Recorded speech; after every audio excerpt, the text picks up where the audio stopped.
and sustaining livelihoods and reducing risks from natural disasters.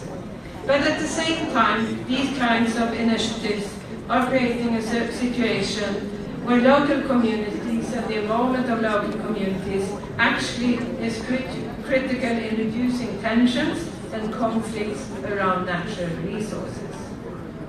So many things are to be discussed today, and I would like to end by actually thanking my Norwegian friends by using the expression think global, act local. One can turn it around and say act global and think global. And at this night, tonight, we're actually doing both. We are thinking global by being here and discussing important issues, but all of us are acting local to really change our common future. Thank you for listening, and I'm looking forward to the discussion around my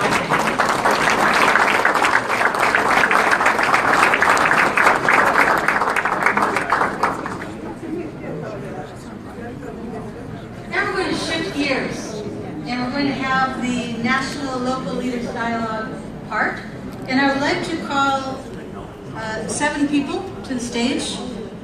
I would like to call Mr. Josefa Joe, Delainawaluva Tu, Sina Vilakaba to the stage, along with Mr. Naipote Katunaboas, who is with the Ministry of Itauke Affairs, or Ministry of Indigenous Affairs.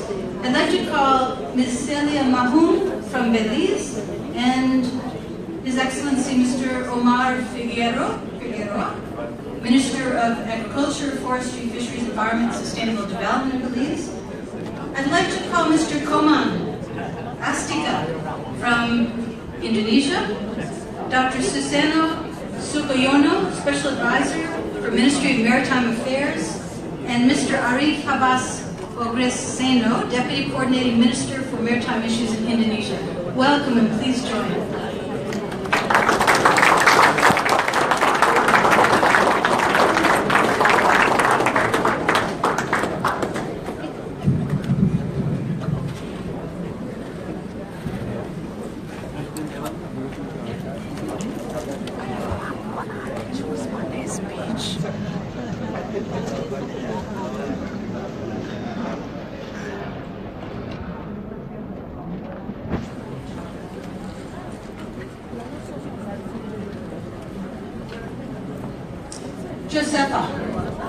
Josefa Sinevelegeba is the traditional chief in Chotoya in the Lau Islands in Fiji.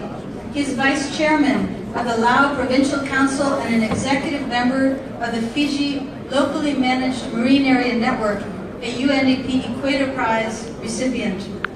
The network includes NGOs, government departments, academic institutions, and over 400 communities working together to promote and encourage the preservation, protection, and sustainable use of marine resources.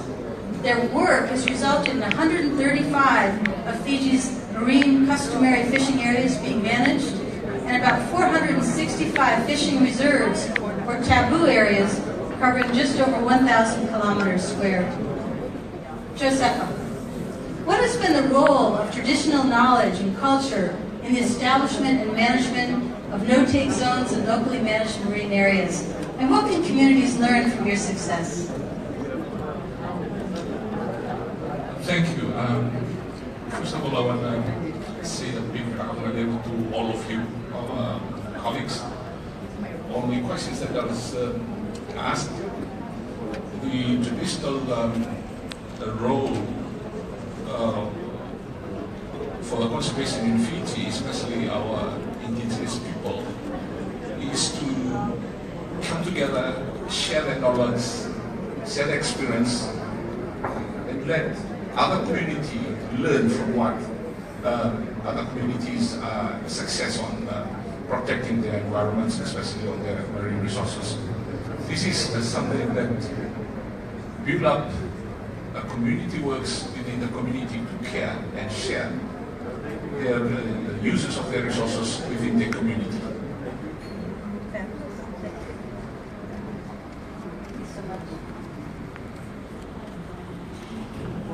And now we turn to the government of Fiji. The locally managed marine area model that began in Fiji in the 1990s has been replicated in at least 20 countries in the region, and now we're seeing the first locally managed marine area in Kenya. It's jumped the ocean. What role has the government of Fiji played in the expansion of the LMMA model within Fiji and across the Pacific? And from your perspective, what is needed for the continued replication of a multi-stakeholder model such as the Fiji LMMA network in other regions of the world?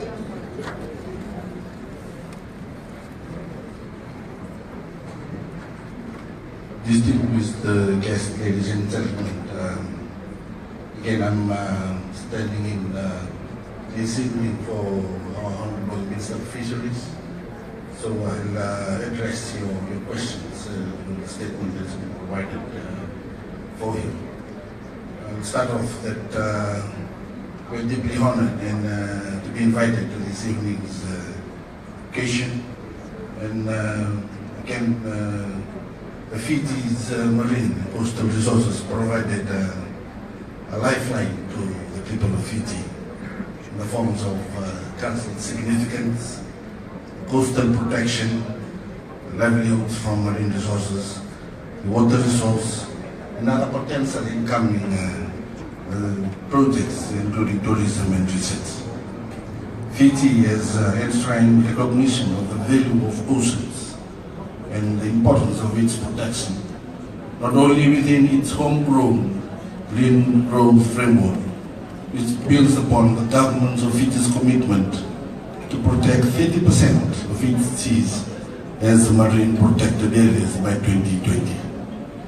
It has also started intensive work on its national ocean policy framework, not only at the national level but also in the community level, through its intimate cultural and traditional links. Fiji is addressing the unique marine and coastal challenges that beset other small island developing states. And we have shown that through our community-based efforts, we can strengthen national resilience and achieve our own sustainable development goals. We are humble and proud to see that the efforts of the first locally managed marine area in one of our chiefly villages in the Taileru province, in the village of Verata, located in the central division of Fiji. Fiji has a model of sustainable development which has been widely replicated, not only locally but within the Pacific region, but also in other regions. We strongly believe that community-based initiatives can be one pathway to sustainable development. This is a clear evidence that even modest community-based action can have a big impact on alleviating hunger and poverty. The Verata project has shown a community can play an active role in marine conservation program as well as fulfilling the livelihoods of the community. The project was conceived through an active involvement of the indigenous resource owners, and with their traditional ecological knowledge provided the foundation of establishing an ongoing marine conservation initiative between relevant partners.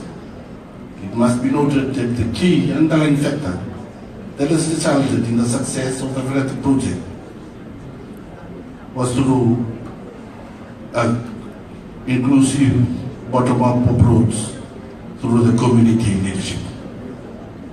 We can learn from communities. We can help scale up and replicate their actions to become a national and regional solutions.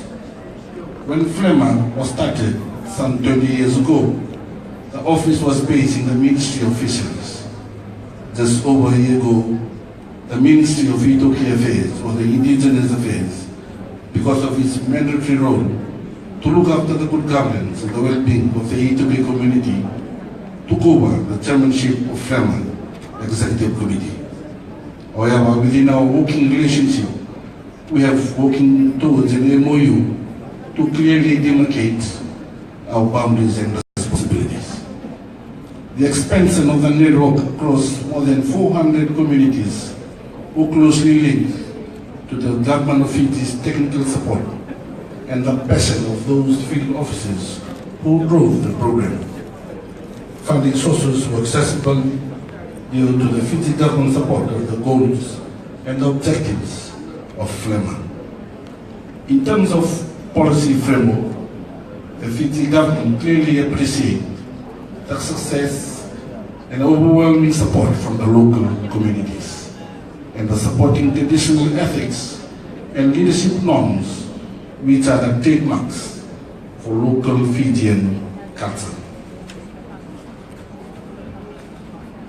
As a leader in the global efforts to protect, restore, and sustainably manage marine ecosystems, and co-host of the UN Ocean Conference, Fiji again is humble and proud to both support the national plans and the policy frameworks, as well as the community-based initiatives that deliver on the Sustainable Development Goal 14 and across the entire 2030 agenda for sustainable development.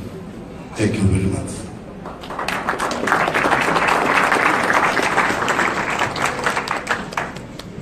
Thank you, Mr. Katoni Tabua. Celia Mahang is the Executive Director for the Toledo Institute for Development and Environment, or TIDE, in Belize. TIDE's work reaches 12 communities and almost 10,000 people, and has led to the conservation of almost 300,000 hectares of land and 41,000 hectares of marine area through a comprehensive ridge-to-reef model. Celia, what will it take to replicate your model of ridge-to-reef conservation in other areas? Thanks, Jimmy. After a full week of sitting and listening to a number of speakers, I believe that if I stand, I may get more of your attention. So, all right. Comprehensive planning. It's critical for us to do comprehensive planning to identify key ecosystems within the landscape and seascape that are at risk and need intervention. It is important to take into consideration national biodiversity priorities and policies during the planning stage, of course. Engaging a diverse group of stakeholders in the planning exercise is a must. Taking advantage of technical expertise and building local capacity to take a lead in the implementation and ongoing monitoring and evaluation of the plan is essential. The ridge-to-reef model requires immense community participation and long-term multi-stakeholder support. Having partnered with the Belize government, local communities, national and international partners, and universities has helped us significantly in achieving our goal of maintaining a healthy ecosystem and functioning ecosystem services that are invaluable to our local communities. I can give more examples demonstrating how critical partnerships are necessary, and of course long-term funding necessary for us to replicate our model. Finally, effective replication of our model requires strong governance, trained and dedicated staff who are committed to making a difference on this planet Earth that we all depend on.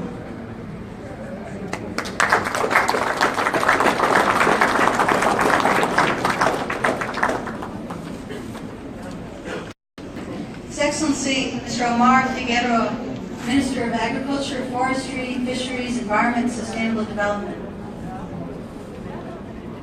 What role does government play in supporting TIDE, and how can government help accelerate the adoption of this innovative model? Thank you.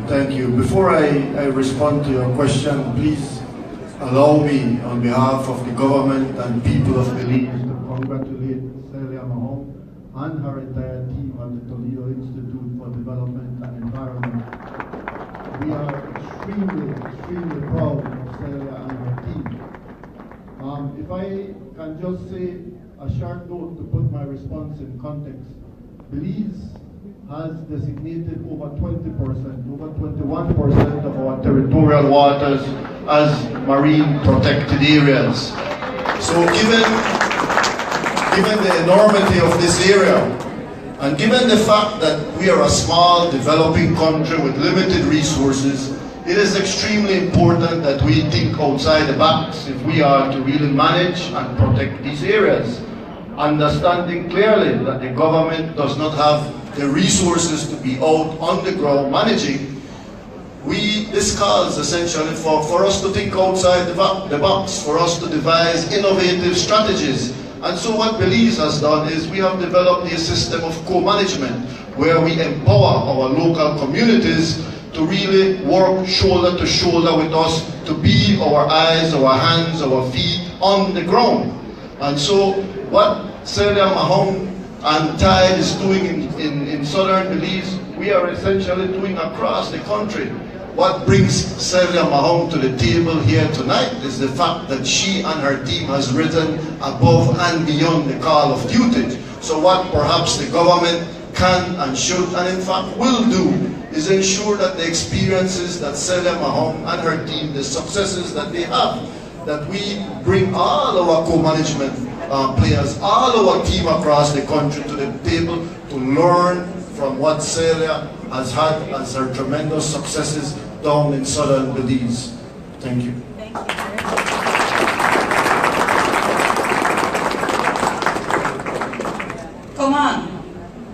Komang Astika of the Pemetraren Bay Coral Protection Foundation, as part of his role, he supported the efforts to install BioRock, an innovative approach to coral restoration. Can you say a few words about this technology and what are its applications beyond your project? So, thank you very much for your time. Om Swastiastu. It is a Balinese word to say welcome to you all. So, my name is Komang Astika. I am proud to present Pemutran by Coral Protection Foundation. It is honor to speak on this panel with the government represented, because this kind of partnership is what my organization value and wishes to establish. I thank to UNDP Equator Initiative and SGB for this opportunity. Thank you for nice question. Because my community depends on biodiversity for our food, health, and livelihood. The damage that coral reefs has done a significant impact on our people. 90% of the reef in Pemutran has been damaged as the result of global warming, cyanide, fishing, and dynamite fishing. Since 70% of the village members are fishermen, this means a decrease in income and give a reason for the community members to engage this destructive fishing practice. Traditional way of tackling this problem are not longer enough. So we decided to use a BioRock technology. This is the answer. This my scientist right over here, Mr. Tamburu.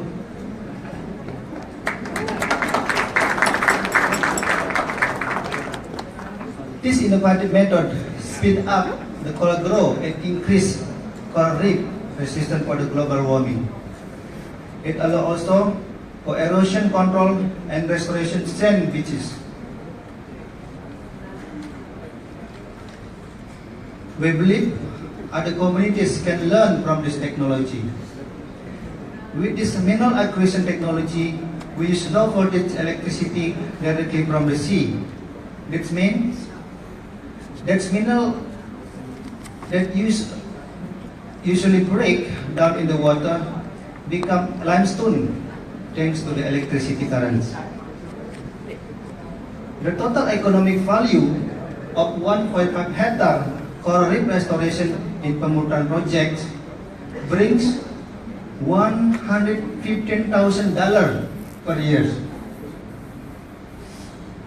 We have already replicated this method in 15 different locations in Indonesia that suffer from similar climate change and that's bombing and cyanide fishing. These communities lead the process of the coral restoration, receive unnecessary knowledge and skills. They usually our methods and has proven to be effective. This area have become attractive tourism destination which brings income directly to the local population. Thank you. Now your short perspectives from Dr. Sukoyono and Ambassador Habas. If you could reflect on the success of BioRock, what does it mean for the government of, what does it mean for the country of Indonesia? Thank you very much. First of all, I would like to express my thanks to UNDP, and of course, I'm very proud to have Komang Astika here with all of us today and receiving such a prestigious honor. Now, Komang is actually a very important work for us. Indonesia now has a plan to expand our marine protected areas up to 20 million hectares. Now our MPA is 17 million hectares. So 20 million hectares is just give you a scale. Well, Italy is 30 million hectares, so our MPA is almost as big as Italy. I think it's quite substantial. Now, Komang's work is very important because of the impact of the climate change, and I've heard from different commentators that Komang and his team is probably the best in the world. So if you want to have replications, then you know the man in charge. Now, the government is working with BioRock Indonesia very closely now, due to unfortunately, a very sad event where in Raja Ampat, the epicenter of coral reef of the world was destroyed by a cruise vessel. It happened in March.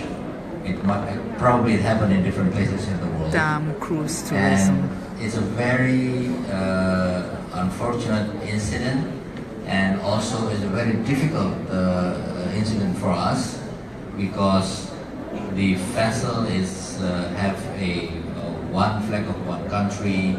The captain is citizens of another country who lives in a different country, and the vessel is owned by another flag country. So it's a very complicated issue.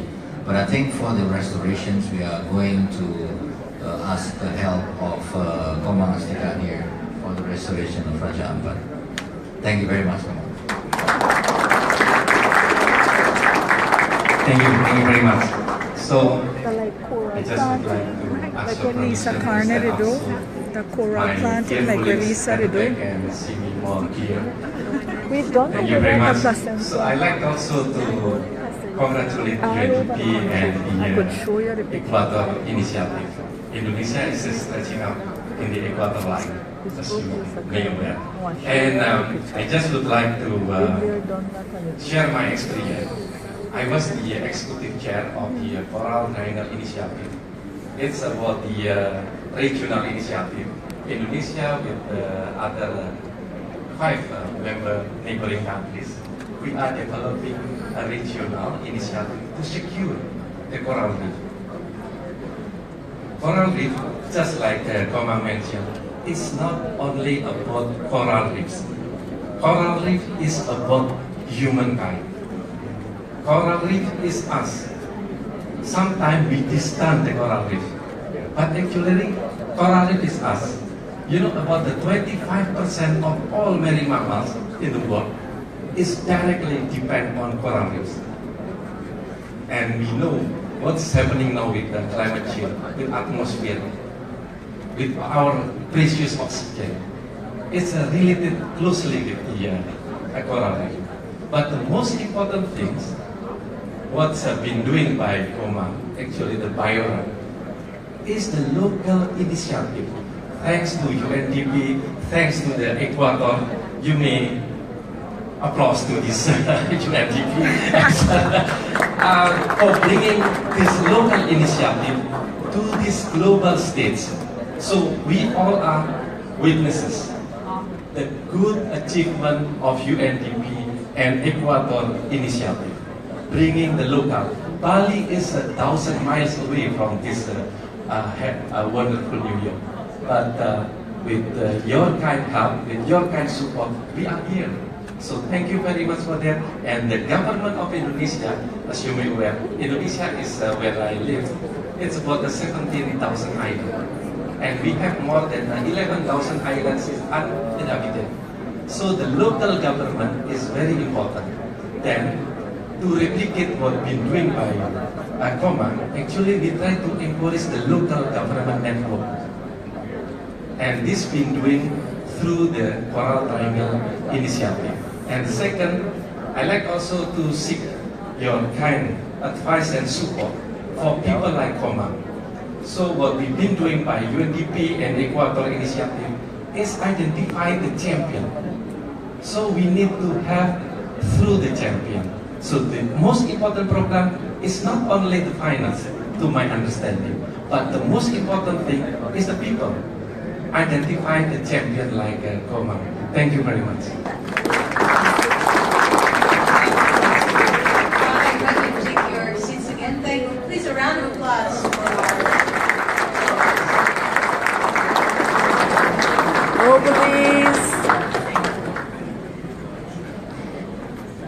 We're about to close the formal part of this event. And after we say a few words, we'll have Yoko Watanabe and myself just closing out, show you a short trailer for the Equator Prize 2017, which will be here in New York. September 17th, we have a new round of winners, 15 that are at the final stages of due diligence. We'll be reporting those in about 2 weeks. The Equator Initiative is about partnerships. And so I'd like to invite Yoko Watanabe, head of the Jeff Small Grants Program, to say a few words about the Jeff Small Grants.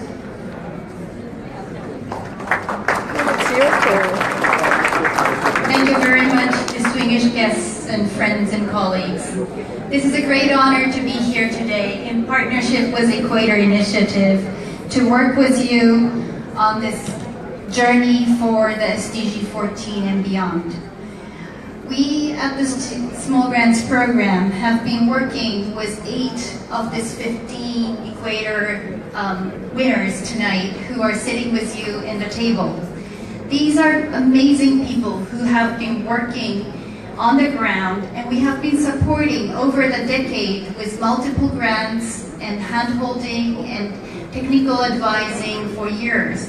And they have made a really long journey to become such a capacitized and making an impact on the ground. And what is really important is they're not only making it, and they have scaled up in partnership like what you have seen today with the government, public sector, and other partners who are all here. And what is amazing is that they have really scaled up not only in their local areas, communities, and also make difference in the policy and also programs at the national sub-regional levels. What I also want to say is that you know, every day we hear such a depressing issues like the President Thompson said, you know, how devastating the global ocean is. But you know, I am in a very fortunate position. I hear every day these communities who are doing great work on the ground, making changes in their communities and making changes to the environment. And what they do is really, really commendable. And so, as the Small Grants Program itself is also achieving the 25th anniversary, the title of this event, which is Local Action, Global Impact, is a long-term slogan for us as well as UNDP and the GEF, who has been supporting all along this initiative. And we would still continue to nurture this important slogan moving forward. And what I really want to conclude by saying is the new publication that Magdi just launched, the Making Waves. This is all about how these communities have making small waves which has been replicated and making a big impact on the ground. So with that, please enjoy the further discussion with all the community here. And thank you very much, Jamie, for this great partnership. We really nurtured this, and I think the recognition given to the Small Grants grantees as well as others has been wonderful. So thank you so much.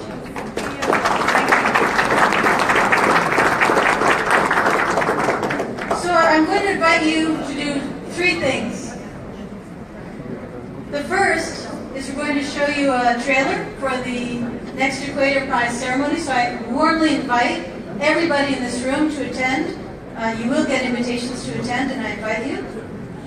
The second is I invite you to, at your tables, have a discussion.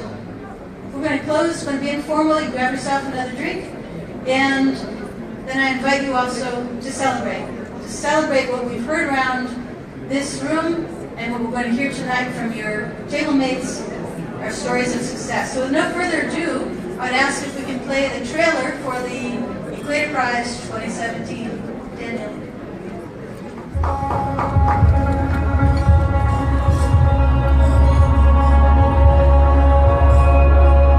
There are unsung heroes living and working in nature. Instead of exploiting the earth, they are preserving it, even helping it thrive. They are sustaining themselves while living in balance with the natural world. They could teach us all how to live sustainably. We invite you to help us celebrate them.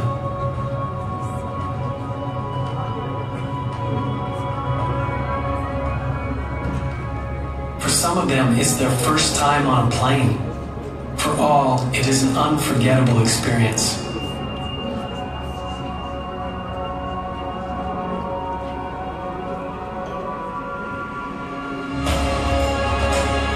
Join us as we shine a spotlight on local heroes that inspire us.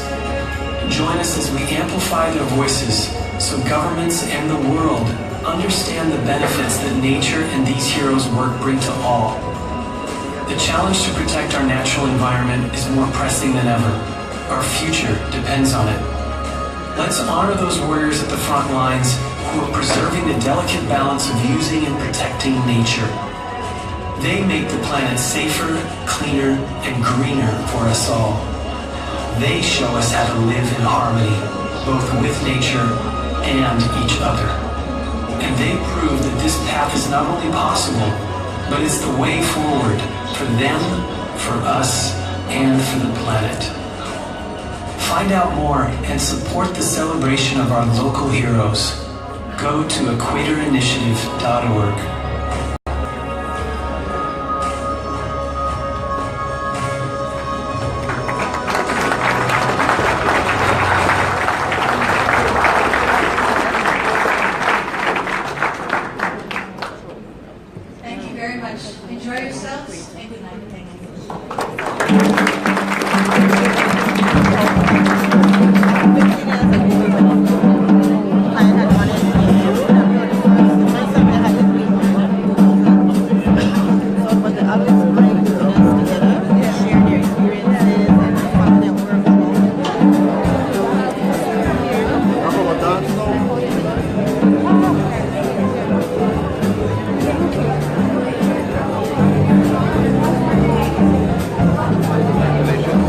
I'm over and out for now, but I'll come back with some interviews.